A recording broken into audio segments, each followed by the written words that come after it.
The country's biggest industrialists love him. The people of Gujarat have loved him for very long. The Americans are beginning to see what's right with Narendra Modi, but there are those in the country who can see nothing but what's wrong with Narendra Modi. We're here at Ahmedabad. It's his birthday. Narendra भाई, सबसे पहले तो जन्मदिन की आपको बहुत बहुत धन्यवाद भैया, बहुत बहुत धन्यवाद। ये बताइए, ये जो शिविर आपने किया, इसका फैसला आपने क्यों लिया? मकसद क्या है इस पूरे आयोजन का? पूरे देश में इस बात की चर्चा हो रही है कि गुजरात एक डेवलपमेंट में मॉडल स्टेट है। ये भी चर्चा हो रही है कि गुजरात गुड गवर्नेंस की दृष्टि से एक अच्छा मॉडल स्टेट बना है। लेकिन पिछले अगर 8 साल के गुजरात के कामों की ओर देखा जाए तो बहुत सी बातें ऐसी हैं जिस पर किसी की नजर नहीं है।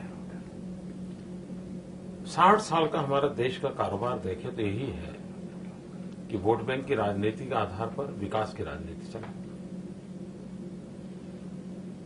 अपीजमेंट के आधार पर टुकड़े फेंकना और अगला चुनाव जीतने के लिए सरकार चलाना। हमने ये सारी चीजों से गुजरात को बाहर निकाला है और एक सस्टेन डेवलपमेंट को, और इसलिए हमने मंत्र दिया है सबका साथ सबका विकास, और हम सफल हुए हैं। तो मैं दुनिया को बताना चाहता हूं कि वोट बैंक और अपीजमेंट के माध्यम से हमने 60 साल में किसी का भला नहीं किया। आप डेवलपमेंट के सिंगल एजेंडा को पकड़िए, सबका भला करने के लिए सोचिए, सचमुच में परिणाम ला सकते हैं। और गुजरात है जच्चो, और इसी बात के लिए मैंने एक सद्भावना मिशन को एक फिलोसॉफिकल बेस दिया है और उसको मैं आगे बढ़ाना चाहता हूं, पर इस एक्सपीरियंस में दिया है। और मैं अनशन पर इसलिए बैठा हूं कि मैं रूटीन में अपना काम तो गुजरात में कर ही रहा हूं, हो ही रहा है, लेकिन बाहर की दुनिया को कोई न्योता देना चाहता था कि आइए एनालिसिस कीजिए, विवाद कीजिए कि ये मॉडल सस्टेन करेगा कि नहीं करेगा, मॉडल की प्यूरिफिकेशन की भी संभावना होगी। तो मेरे अनशन से मेरा जो मकसद था, इससे एक विवाद खड़ा हो कि ये मॉडल सबका साथ सबका विकास। पर ये काम तो नरेंद्र भाई आप बहुत साल से गुजरात में कर रहे हैं। सवाल टाइमिंग को लेके पूछे जा रहे हैं कि नरेंद्र भाई ने ये ना जन्मदिन आप मनाते हैं, आपने कहा जी। तो ये मौका आपने चुना, सारे बीजेपी के वरिष्ठ नेता यहाँ पे आए, देश का मीडिया यहाँ पे है, पूरे देश में नरेंद्र मोदी की चर्चा हो रही है। टाइमिंग ये मौका क्यों? टाइमिंग यही तो सबसे बड़ी कमाल होती है जी, यही तो हमारी विशेषता है। और मुझे अपना टाइम चुनना चाहिए, प्रॉपर टाइम कब होता है उसी के लिए मैं माहिर माना जाता हूं। उसके अर्थ लोगों ने लगाने चाहिए और नथिंग इज रॉन्ग। अगर कोई अर्थ लगाते हैं तो कुछ गलत नहीं है, नथिंग इज रॉन्ग। बदल रहा है मोदी का चेहरा। पहले मोदी अलग था, कुर्ता पजामा पहनता था, अब मैं देख रहा था सुबह तस्वीरें चल रही थी, सूट टाई में मोदी। हिंदी में बात की, आज आपने गुजराती में बात नहीं की। क्या ये मोदी अहमदाबाद में बैठ के देश भर के लोगों से अपनी बात पुकार? मैं चाहता हूं कि मेरे इस अनशन के माध्यम से सबका साथ सबका विकास ये पूरे देश में लोगों में चर्चा में मैं लाना चाहता हूं। अगर मुझे लाना है तो मेरे लिए हिंदी में बोलना जरूरी था और इसलिए मैं जानबूझ करके हिंदी में बोला हूं। राष्ट्रीय नेताओं को आने के लिए हमने निमंत्रण दिया, उसका कारण भी यही है कि हम चाहते थे कि देश का इस विषय पर ध्यान जाए कि सबका साथ सबका विषय से पुरानी चीजों ने देश को बर्बाद किया है, बाहर आना चाहिए, इसलिए हमने किया है। मतलब नरेंद्र मोदी अब अहमदाबाद के अलावा देश पर भी नजर रख रहा है, ये बात बल्कि साफ होगी। आडवाणी जी ने कहा, यशवंत सिन्हा से हमारी बात है, उन्होंने कहा कि बहुत प्रबल बेहतर दावेदार साबित होंगे नरेंद्र मोदी प्रधानमंत्री के। तो क्या ये माना जाए कि नरेंद्र मोदी इस शिविर से दावेदारी ठोक रहे हैं कि अगला प्रधानमंत्री बीजेपी की तरफ से नरेंद्र मोदी को भी देखा जाए? जब मैं वंदे मातरम का गान करता हूं तो मेरे सामने पूरा हिंदुस्तान ही होता है, और स्कूल में पढ़ता था तब से होता है। और हिंदुस्तान के हर नागरिक के दिलो दिमाग में हिंदुस्तानी होना चाहिए, उसके लिए कोई गलत नहीं है, होना ही चाहिए। नहीं है तो बुरा है। नंबर 1, क्योंकि हम सबका काम है हमारी भारत माता महान बने, हमारी भारत माता सुखी हो। हम कहीं पर होंगे, हम स्कूल के टीचर हो सकते हैं, हम कोई ऑटो रिक्शा ड्राइवर हो सकते हैं, लेकिन हम देश के लिए काम कर सकते हैं। कर रहे हैं। यही सवाल ये भाव मैंने तो आपसे होना चाहिए। पहले भी पूछा था। आपने कहा था कि मेरी नजर सिर्फ 6 करोड़ गुजरातियों पे है, अब आपकी उसके अलावा भी बाकी देश के लोगों पे भी नजर है। नहीं, पहली बात नहीं, एक बात। दूसरा, काम किसके लिए कर मेरी जिम्मे है? 6 करोड़ गुजरातियों के लिए। लेकिन मैं 6 करोड़ गुजरातियों का भला क्यों करना चाहता हूं? वही मेरी देश की सेवा है। वही तो मैं कर रहा हूं। मैं अगर एक पंचायत का प्रधान हूं, अगर उस पंचायत को मैं अच्छी चलाता हूं, मैं मानता हूं मैं देश की सेवा कर रहा हूं, और मुझे देश की सेवा करने का मेरा वही तरीका होना चाहिए। पर बदल रहा है मोदी इसलिए भी क्योंकि मैंने आपकी बहुत गौर करके वो दूसरी चिट्ठी पढ़ी, कल निकल के आई शाम में। उसमें आपने कहा कि सभी जो जितने भी गुजराती हैं उनका दर्द आपका दर्द है, everybody's pain is my pain. इस तरह की बातें आपने अब तक नहीं कही थी। इस तरह से कहा, माना यह जा रहा था कि जो हुआ, आपने दंगों की आपने खुद बात की, किसी ने आपसे पूछा नहीं उस वक्त आपने जो चिट्ठी निकाली। आपने कहा कि बहुत एक डार्क एज था गुजरात के लिए। ये वो सवाल हैं जो पहले आप एक तरीके से डक करते थे, बाउंस करते थे, अब उन्हीं को आप खुद जवाब दे रहे हैं उन सवालों का। क्या हम रिमोर्स देख रहे हैं? क्या हम लग रहा है कहीं ना कहीं एक खेद देख रहे हैं? इन सारे सवालों को मैं पहले बोल चुका हूं, पहले जवाब दे चुका हूं, लेकिन इसको कोई छापता नहीं था, इसलिए आज मुझे एडवर्टाइजमेंट देनी पड़ी है। ये भी मैंने दिया हो तो छपा नहीं होता, मुझे एडवर्टाइजमेंट देनी पड़ी भाई। और जब एडवर्टाइजमेंट दी, इतना करोड़ रुपए का खर्चा किया, तब जाके आपने नोटिस किया, वरना ये तो मैं कह करके पिछले कई वर्षों से थक गया हुए। नहीं, पर अब तक तो आपने कभी नहीं कहा कि जो हुआ 2002 में, तब आप नहीं मुख्यमंत्री बने थे। आप 2002, 2003 के मेरे इंटरव्यू देख लीजिए। लेकिन हुआ क्या है, एक दिन पासिंग रिमार्क छप गया, किसी ने डिस्टर्ब भी नहीं किया, छापा है, अवेलेबल है, अगर आप रिकॉर्ड देखोगे तो। लेकिन बाद में भुला दिया, अपने अनुकूल जो चीजें थी उसी को उछालते रहे। जो सही था उसने किसी ने नहीं किया। नहीं तो बतौर मुख्यमंत्री आज अगर आपसे पूछा जाए कि जो हुआ, जैसे मैं एक एडिटर हूं चैनल का, अगर खबर गलत चलती है तो मेरी गलती नहीं हो सकती कि किसी बहुत जूनियर एम्प्लॉय की गलती हो, लेकिन जब गलती चलती है तो मॉरल रिस्पॉन्सिबिलिटी मेरी बनती है। तो जो हुआ, कहीं ना कहीं अब आपको लगता है कि मॉरल रिस्पॉन्सिबिलिटी थी, मामला कोर्ट में है, वो फैसला कोर्ट देगी, लेकिन मॉरल रिस्पॉन्सिबिलिटी आपकी? भैया मैंने इस विषय में सब कह चुका हूं, पहले सब कह चुका हूं। क्योंकि अब आप कह रहे हैं कि आप चाहते हैं कि अब तो मैं सद्भावना मिशन की बात कर रहा हूं। अभी तो मैं जो कह रहा हूं सद्भावना के मिशन की बात कर रहा हूं, आगे बढ़ने के लिए कह रहा हूं। और आप चाहते हैं कि जो लोग पीड़ित हुए उन सबको भी आप साथ में लेके गुजरात की तक। मैं वही तो कह रहा हूं, हम कर चुके हैं ये सबका साथ सबका विकास, इस मॉडल को सफलता से हम कर चुके हैं, हमें उसमें यश मिला है। और इसलिए मैं दुनिया को कहता हूं कि भाई ये एक मॉडल है, उसकी ओर देखो। ये जरूरी नहीं है उस प्रकार के वोट बैंक की राजनीति करने की, पर आपके उससे ऊपर उठ करके आप सबका वजह से, जैसे मैं कहता हूं भाई सब बच्चों को स्कूल जाना चाहिए, हम कोशिश करेंगे। अब सब बच्चे आ गए, मतलब 100% एनरोलमेंट हुआ, फिर ये नहीं रहता कि किसका बच्चा आया और किसका बच्चा नहीं आया, फलाने धर्म का आया या संप्रदाय का आया कि नहीं आया, फलानी जाति का आया कि नहीं आया, गांव का आया कि नहीं आया, शहर का आया कि नहीं आया, ये सवाल ही नहीं उठता। सबके लिए काम करो, यही तो मेरा आग्रह है। क्योंकि आपके आलोचक ये कहते हैं कि कोर्ट के बाद आपने जो फैसला, जो सुप्रीम कोर्ट ने कहा, उसके बाद आपने ट्वीट किया गॉड इज ग्रेट, और ये बात बीजेपी ने बनाई कि नरेंद्र मोदी तमाम जो उन पे आरोप थे वो एक तरीके से बरी हो गए। बाकी कांग्रेस पार्टी। अच्छा मुझे बताइए, कोर्ट में या पुलिस थाने में मोदी पर क्या आरोप है, जरा बताइए। नहीं, फिलहाल कोई आरोप नहीं है। फिर भाई फिर काहे को चिल्ला रहा है सारी दुनिया? अगर है ही नहीं, आप कह रहे हैं नहीं है, तो आप दुनिया को बताओ ना नहीं है।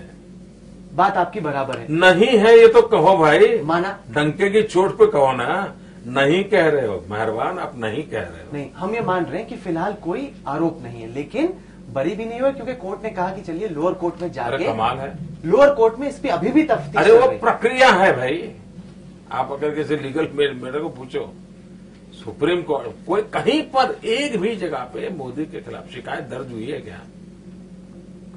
आप किस चीज की चर्चा कर रहे हो भाई?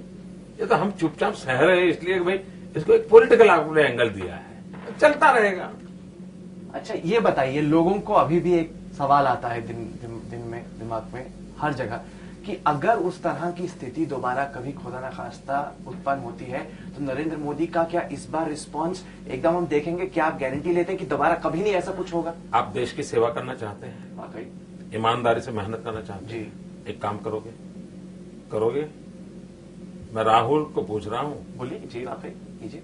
आप एक काम कीजिए, 1984 के कम्युनल वायलेंस का रिपोर्ट, भागलपुर के कम्युनल वायलेंस का रिपोर्ट, 1969 गुजरात के कम्युनल वायलेंस का रिपोर्ट, 1992 मुंबई के कम्युनल वायलेंस का report, all reports are available and Gujarat की जानकारी अवेलेबल है। पांचों का आपको जो ठीक लगे उस पैरामीटर से कंपैरिजन करिए, और उसमें अगर इन बाकी चारों से यहां अच्छी कामगिरी हुई है तो दुनिया को बताओगे, तो करिए इतना काम, और फिर कोई सवाल है मेरे पास आना। नहीं, काम तो गुजरात में अच्छा चल रहा है। नहीं, यही वो उसी कम्युनल वायलेंस की बात करता हूं। आप ये जो एक हाइपोथेटिकल सवाल मुझे पूछा कि फिर ऐसा होगा तो मोदी क्या करेगा, इंपॉर्टेंट सवाल है। इंपॉर्टेंट तो आपके लिए हर चीज इंपॉर्टेंट होती है, वरना दिल्ली से यहाँ क्यों आते हैं आप? सही बात, तो आपकी रोजी रोटी उस पर है। सही बात। तो ये तो इम्पोर्टेंट ही है। मैं कोई आपके किसी सवाल को फालतू नहीं मानता हूँ, और मुझे उसको रिस्पेक्ट करना चाहिए। तो ऐसा मैं नहीं मानता कि आप कोई ऐसे ही टाइम खराब कर रहे हैं, आप सिंसियरली काम कर रहे हैं। मैं क्या कहता हूँ कि आपने जो सवाल पूछा, क्या आप देश के लिए इतना काम कर सकते हैं? इन 5 कम्युनल वायलेंस का, जिसमें 4 कांग्रेस शासन में है, 1 मोदी का बीजेपी का राज है, उसमें घटना घटने का कारण क्या, घटना के बाद रिस्पांस क्या हुआ, लीगल प्रोसेस क्या हुआ, सारा रिपोर्ट में अवेलेबल है। सिर्फ आप उसको निकाल करके पांचों का कंपैरिजन देश के सामने रख सकते हो। इतना करो ना, आपके सारे सवाल अपने आप निकल जाएंगे। क्योंकि आपने अपनी चिट्ठी में यह बात जरूर की कि लॉ अप्लाइज टू ऑल, और जो गुनहगार हुआ 2002 का, उसको आप सजा देंगे बतौर मुख्यमंत्री।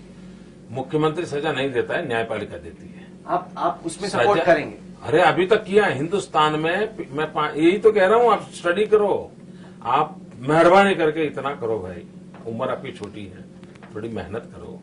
इन 5 कम्युनल वायलेंस में 84, 69 वहां तक के हैं, कितने केस हुए, कितनी सजा हुई, जरा निकालो ना भाई। और हमारे यहां क्या हुआ, निकालो ना भाई। नहीं करना है ना आपको, आप करिए सारे सवाल, और आप फिर उन 4 लोगों को पूछने जाओगे कि मोदी ने तो इतना अच्छा काम किया, आप क्या कर रहे थे, ये स्थिति बनेगी। अब लोग ये कह रहे हैं कि अब ये साफ हो गया है कि 2014 में नरेंद्र मोदी बनाम राहुल गांधी की लड़ाई होने वाली है, बतौर प्रधानमंत्री कौन अगला बनने वाला है। राहुल गांधी के बारे में आप क्या सोचते हैं? मैंने कभी किसी व्यक्ति के संबंध में कभी कोई कमेंट किया नहीं और करना भी नहीं चाहता। पर बताइए तो सही, मतलब अगर आपकी प्रतिद्वंदिता उससे है, कॉम्पिटिशन ही से है, तो कांग्रेस की फिलहाल जो स्थिति, हमने देखा कि शंकर सिंह वाघेला बैठे हुए हैं, लगता नहीं कि बैंक्रप्सी ऑफ आइडियाज है कि जो आपने किया वही नकल उतार रहे हैं। और पहले उन्होंने अन्ना हजारे को गाली दी, अब अन्ना हजारे का वहां बड़ा सा पोस्टर लगा रखा है। देखिए भाई, मैं कहता हूं, मैं इस प्रकार की आलोचना नहीं करूंगा, आरोप नहीं लगाऊंगा, ये आप पर छोड़ देता हूं। आप लोगों को ठीक लगे उस पर एंगल दीजिए। आप बहुत इजाजत दे रहे हैं हम लोगों को कि सोच लीजिए कि पीएम में आ रहा हूं, जो एंगल देना है दीजिए, वो आप इजाजत मैंने दे वो रहे नहीं हैं। कह रहा हूं। नहीं, आपने मुझे सवाल पूछा किसी के विषय में, आपने मुझे सवाल पूछा कांग्रेस के लोग जो कर रहे हैं उसके संबंध में कह रहा हूं कि वो जो करते हैं करें, मुझे जरूरी नहीं उनके लिए कुछ कहना। हमने ये देखा कि पंजाब के मुख्यमंत्री यहाँ पे आए, तमिलनाडु की मुख्यमंत्री जयललिता ने अपने नुमाइंदे भेजे, तो ये तो लग रहा है कि आपके साथ पूरे तरीके से। सवाल उठते हैं कि नीतीश कुमार क्या करेंगे, आपका साथ देंगे? उनसे पूछा गया है सवाल, कैमरे से उन्होंने आंख फैली, उन्होंने कुछ नहीं कहा। देखिए, ये जो कार्यक्रम हुआ, ये इस प्रकार की योजना का कार्यक्रम नहीं हुआ है, ये रूटीन में हुआ, और न ही मैंने सरकार की तरफ से किसी को चिट्ठी लिखी है, कुछ नहीं हुआ है। दूसरी बात है, जहां तक एनडीए का सवाल है, भारतीय जनता पार्टी एनडीए का मेजर पार्टनर है। मैं भारतीय जनता पार्टी का कार्यकर्ता हूं, मैं भारतीय जनता पार्टी का मुख्यमंत्री हूं, एनडीए में ही हूं, मैं तो एनडीए के बाहर नहीं हूं। उसको तो स्वीकार कर लीजिए, फिर इधर उधर का सोचने की क्या जरूरत है। पर आपको लगता है कि जैसे नीतीश कुमार हैं, चंद्रबाबू नायडू हुए, बीजू जनता दल हुई, वो पार्टियां जो कि बहुत हद तक मुस्लिम वोट पे डिपेंड करती हैं, जब नरेंद्र मोदी खड़ा होगा बतौर प्रधानमंत्री, ये बोलेंगे नहीं भैया अनएक्सेप्टेबल कैंडिडेट। अरे भाई, वो आप तो ये कहते हो, मैं आपके यहाँ सब्जी लेने आऊं और फिर आप मना करें तो मैं समझ सकता हूं। मैं कहता हूं, मैं मेरे गुजरात में काम कर रहा हूं, मैं मेरे गुजरात की भलाई के पीछे पागल की तरह लगा हुआ हूं, मैं मेरे गुजरात का विकास कर रहा हूं, और आप उसके ऊपर देखने को तैयार नहीं है, आप तो और विषयों पर देख रहे हो, तो मैं क्या करूँ भाई? क्या आप स्नैप पोल्स बुलाएंगे गुजरात में, इलेक्शंस जल्दी बुलाएंगे? अच्छा, इसकी कोई घोषणा करता है क्या? मना नहीं कर रहे हैं आप? ऐसा भी कोई राजनेता होता है जो उसकी सीक्रेट को खुल करके करेगा क्या? पर मना नहीं कर रहे हैं अभी भी? ओहो भाई, मैं सवाल पूछ रहा हूँ, ऐसा होता है क्या? क्या होगा, कौन करेगा, कब करेगा, क्या करेगा, वो सब बाद में। पहले मैं ये समझना चाहता हूँ कि क्या ऐसा भी कोई व्यक्ति होता है क्या कि जो ऐसी बात पहले मीडिया में बोलता है? मुझे अपने समझने के लिए जानना है। नहीं ठीक है, आपने जो कहना था आपने इशारों में ही उसको क्या कह दिया कि ठीक। देखिए, ये आप मीडिया के तरीके से उसका उछालिए, उपयोग कीजिए, कल चलाइए, मुझे कोई प्रॉब्लम नहीं है, आपकी मर्जी, आप आनंद लीजिए। मैं तो पूछना चाहता हूँ कि क्या देश में कोई होता है क्या ये कह देता है? ठीक है, चलिए आप मुझे ये बताइए कि अब अमेरिकी भी आपकी तारीफ कर रहे हैं। वो यूएस कांग्रेस की एक रिपोर्ट निकल के आई, पहले तो उन्होंने कहा कि नहीं नहीं ये वीजा नहीं देंगे, बड़ा ये दाग है, धब्बा है 2002। अब तो उनकी रिपोर्ट कहती है कि कांग्रेस ने बेड़ा गर्क कर दिया है अपना, एक के बाद एक स्कैम हो रहा है, नरेंद्र मोदी ठीक कैंडिडेट। नहीं, मैं क्या कहूँ इसमें? क्या, अरे बताइए आपकी क्या फीलिंग्स है, अमेरिका में आपकी तारीफ हो रही है। देखिए, कोई पहली बार नहीं हुई जी। आप विकीलीक्स के रिपोर्ट देखिए, जितने भी, अगर विकीलीक्स को आप बारीकी से देखोगे तो जहां जहां विकीलीक्स के रिपोर्ट में हिंदुस्तान के राजनेताओं का नाम आया है, हर एक का कुछ न कुछ नुकसान हुआ है।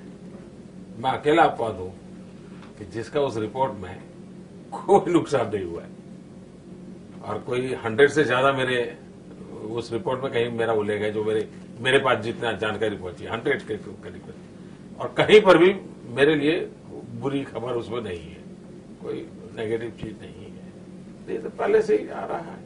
अब यूनाइटेड नेशन ने मेरी ऑफिस को अवार्ड दिया हुआ है द बेस्ट परफॉर्मेंस के लिए। मेरा एक स्वागत कार्यक्रम चलता है, उस स्वागत को भी यूनाइटेड नेशन ने अवार्ड दिया है। अब ये खबरें ऐसी हैं कि जो न्यूज़पेपर में जगह लेती नहीं है, टीवी का इश्यू बनती नहीं है, इसलिए लोगों को मालूम नहीं है। अब ये हमारे यहाँ क्या, विवेकानंद जी हमारे यहाँ थे तब तक किसी को अच्छे नहीं लगते, ये विवेकानंद जी वाया अमेरिका आए तो दुनिया को अच्छे लगने लग गए। तो ये हमारी अच्छी सरकार का भी अगर अमेरिका से आया तो आप लोगों को अच्छा लगने लगा। हम तो अच्छे पहले भी थे भाई। नहीं, पर जो आपके आलोचक हैं, 2-3 में खत्म करने से पहले 2-3 सवाल पूछना चाहूंगा। उन्होंने कहा कि ये 5 स्टार फास्ट है, बताइए एसी भी है यहाँ पे, अन्ना हजारे धूप में बैठे थे रामलीला मैदान में, वो एक ऑथेंटिक फास्ट माना गया। नरेंद्र मोदी बताइए एसी लगा के, पंखा लगा के बैठे हैं फास्ट पे। अच्छा, हम थोड़ा समझाना चाहते हैं आपको। देखिए, हम अहमदाबादी हैं, हमारे अहमदाबादी लोगों का नेचर जानते हो। हम अहमदाबादी इस बात के लिए मशहूर हैं कि हम सिंगल फायर डबल जर्नी करने वाले लोग होते हैं। हमने हिसाब लगाया कि टेंट लगाएंगे तो कितना खर्चा होगा, तो टेंट लगाएंगे इतना बड़ी मात्रा, तो करीब 1.5-2 करोड़ रुपया खर्चा आता है टेंट का। बगल में ये कन्वेंशन हॉल पड़ा था, वो 7.5 लाख रुपए मिलता है। अब मुझे बताइए कि मुझे 7.5 लाख वाला लेना चाहिए कि 1.5 करोड़ वाला लेना चाहिए? बड़ी छोटी समझ का विषय है। हमें 7.5 लाख वाला अच्छा लगा, और 7.5 लाख में वहां एसी चल पड़ा, तो इसलिए वो हम गुनहगार हो गए भाई। 1.5 करोड़ रुपया जाता था। अच्छा, दूसरा, ये सरकार का कार्यक्रम है, ऑलरेडी सरकार ने कार्यक्रम लॉन्च किया है। अब जैसे राजीव गांधी का जन्मदिन पर पूरे देश में कौमी एकता सप्ताह मनाया जाता है, क्या कभी आपने पूछा है उसमें कितना खर्चा हुआ, किस प्रकार से खर्चा हुआ? कभी पूछा है? उसमें आउटपुट क्या निकला, पूछा क्या? आउटकम क्या निकला, पूछा क्या? किसी को फुर्सत नहीं है जी। और किसी ने आपको पकड़ा दिया, कितना स्टार लाया, 5 लाए, 7 लाए, आप उसी को लेके घूम रहे हो। डिटेल तो जाओ भाई। ये तो मानोगे ना, कितना बड़ा टेंट लगता तो 1-1.5 करोड़ रुपए खर्चा होता। ये 7.5 लाख रुपए मिलता है कमरा मुझे किराए पर। यही तो गुजराती बिजनेस एक्यूमेंट, तो इसी के लिए तो तारीफ हो रही है सब। अरे भाई, इसलिए मैं कहता हूं इसको 5 स्टार 7 स्टार करने के बजाय ये आप सोचिए, मतलब कम कीमत पे 5 स्टार। चलिए, यही बिजनेस मैंने एक्यूमेंट कहा गुजरात। ये आप इसको स्टार वार की चीजों में छोड़ को लगाइए। सही बात है। और मैं आपसे पूछना चाहता हूं कि एक और सवाल आलोकों ने बहुत पूछा, उन्होंने कहा कि नरेंद्र भाई से जरूर पूछिए कि ये अब बात करते हैं कि जो हुआ बुरा हुआ, law of the land must prevail, ये सारे जो इमोशंस हैं, चीफ मिनिस्टर का जो दर्द है, वो पिछले इतने साल से कहां था? मैं पहले सवाल, आपका तीसरा सवाल यही था, मैंने जवाब दे दिया, शायद मैं दोबारा याद कराऊं। क्योंकि आपने शायद नीचे दोबारा लिखा होगा इसलिए आप दोबारा पूछ नहीं, वो कह रहे हैं कि यही बात मैं है, ये आपने कहता- पहले क्यों नहीं की, अब आप बोल रहे हैं। मैं ये सारी बातें बोल चुका हूं, ये आप लोगों ने सुनी नहीं इसलिए मुझे आज एडवर्टाइजमेंट देनी पड़ी है। ये सब बोल चुका हूं मैं, यही तो कह के थक गया भाई। आप अपना पुराना खजाना निकालिए, आप पुराना खजाना निकालिए, आपको मिलेगा। आप भी तो ये जानते हैं कि आप ही की पार्टी में काफी सारे नेता हैं जो थोड़े थ्रेटन्ड हैं आपसे, उनको चिंता होती है कि नरेंद्र मोदी आएगा तो उनका पत्ता कट जाएगा। आपको लगता है कि सब आपका साथ देंगे? ये पत्ता क्या होता है? चांस? अच्छा, हमें तो मालूम है भाई। आप तो जानते ही हैं, तो बार बार बात होती है कि सेकंड जनरेशन में बहुत एम्बिशन है, बहुत एस्पिरेशन है, सभी प्रधानमंत्री बनना चाहते हैं। आपको लगता है कि सब मिलकर एक टीम की तरह काम करेंगे? आपको ये शक क्यों हो रहा है? शक? मैं सवाल पूछ रहा हूं। नहीं, आपका तो शक के कारण सवाल पैदा होता है। मैं आपको, मेरा जवाब ये है, आप ऐसा शक क्यों करते हैं? भारतीय जनता पार्टी इतने सालों से चल रही है, इतनी बढ़िया ढंग से चल रही है। हम सालों से सुन रहे थे मीडिया के माध्यम से, अटल जी, अडवाणी जी, अटल जी का खैमा, अडवाणी जी का खैर, हम सुनते रहते थे। मैं अब जैसे पंडितों से पूछना चाहता हूं कि आप लोग देश की जनता को कुछ तो सच बोलो, समझाओ। जैसे हिंदुस्तान की राजनीति में बराबर के दो नेता साथ साथ काम किया हो लंबे अरसे तक, ऐसा इतिहास मिलता है क्या आपको? लंबे इतिहास से चले जाइए, नेहरू, सरदार, वाजपेयी, अडवाणी। सुनिए, आपने कहा ना नेहरू, सरदार, इतिहास कहता है साथ नहीं काम कर पाए। मोरारजी, इंदिरा जी साथ कम नहीं गए। इतिहास गवाह है कि अटल जी, अडवाणी 40 साल साथ काम किया, आज भी साथ काम कर रहे हैं। ये मिसाल है हिंदुस्तान की राजनीति की। लेकिन आप लोगों ने पेंट उल्टा करके रखा हुआ है। आप कोई भी बराबर के दो नेता देख लीजिए, हिंदुस्तान की राजनीति का पूरा इतिहास देख लीजिए, वो दो कभी साथ काम नहीं किया, ज्यादा से ज्यादा 5 साल, 7 साल, 10 साल, फिर अलग हो गए। यही दो लोग हैं जो 52 से साथ काम करते हैं। यहाँ पर दुनिया को बताया नहीं। तो आप अपने बराबर का किसको मान रहे हैं सेकंड जनरेशन? पहली बात यह है कि सच ये है कि यहाँ पर साथ चलकर टीम से काम करना, ये bye and large Bharatiya Janata party की प्रकृति में है और वो आगे बढ़ रहे हैं। वरना ये पार्टी इतने कम समय में हिंदुस्तान के शासन में पहुंची हो, कैसे पहुंची होती? वरना दुनिया में जैसे यूरोप में लेबर पार्टी 80 साल लगे थे उसको, उनको 80 साल वेट करना पड़ा। यहाँ बीजेपी को 20 साल में खड़ी हो गई, जनता ने उनको सत्ता दे दी, तो उस पार्टी में कोई दम होगा। चलिए, आपने ये बात की, एक आखिरी सवाल पूछूंगा खत्म करने से पहले। आरएसएस कहाँ पे है? ज्यादा आरएसएस का रिप्रेजेंटेशन नहीं दिखा, आरएसएस के चीफ हो, बाकी उनके सीनियर लीडर्स हो, वो तो यहाँ पे नहीं दिखे अभी तक। कहाँ चाहिए आपको शिविर में? ये शिविर कौन सा था? सद्भावना जनता जनार्दन का था, सब लोग थे। पर बीजेपी के तो सब आए, आरएसएस। मैं बताता हूँ, पहली बात है, अगर यही आपका मानदंड है तो जैसे सूबे मैंने देखा, यहाँ के संघ के प्रांत संचालक यहाँ थे, संघ के प्रांत प्रचारक थे, मीडिया उनको पहचानता नहीं है, हम क्या करें। अभी शाम को सूरज जी सोनी थे, उनका तो अनाउंसमेंट भी हुआ और काफी देर मेरे बगल में बैठे थे। शायद आपके यहाँ एक कैमरा वाले फुटेज वुटेज लेते होंगे तो मिल जाएगा। ये सब लोग चमक देख के लग रहा है कि मोदी ने मन बना लिया है, अगला प्रधानमंत्री बस बनने का। यहाँ से जो डंका है वो अनाउंसमेंट हम देख रहे हैं। देखिए, मेरे जीवन को आप कितना जानते हैं मुझे मालूम नहीं। बहुत क्लोजली फॉलो किया। नहीं, फॉलो करने से जानते ऐसा नहीं हुआ। आप खबरें जो होती उसी का एनालिसिस कर सकते हैं। आप एक इंसान को जानने के लिए कुछ और चाहिए। देखिए मैं मुझे कुछ जानता होता तो मैं बहुत छोटी आयु में घर छोड़ा और समाज सेवा करना इसका पागलपन था। राजनीति से कोई लेना देना नहीं था। हम कभी जिंदगी में चुनाव नहीं लड़े थे। अचानक हमें एक मुख्यमंत्री का दायित्व आ गया तो उसको भली भांति अच्छा निभाने का हम कोशिश कर रहे हैं। हम आज जो है ना, वो भी कभी सोच करके नहीं पहुंचे, हमने कभी सोचा नहीं। और मेरे जीवन की एक फिलॉसफी है और जिस फिलॉसफी का मुझे गर्व है, और मैं आमतौर पर नौजवानों के साथ जब बातचीत करने जाता हूं तो ये बात अक्सर कह करके आता हूं। मैं सबको कहता हूं, कभी भी कुछ बनने के सपने मत देखो। अगर सपने देखने हैं तो कुछ करने के सपने देखो।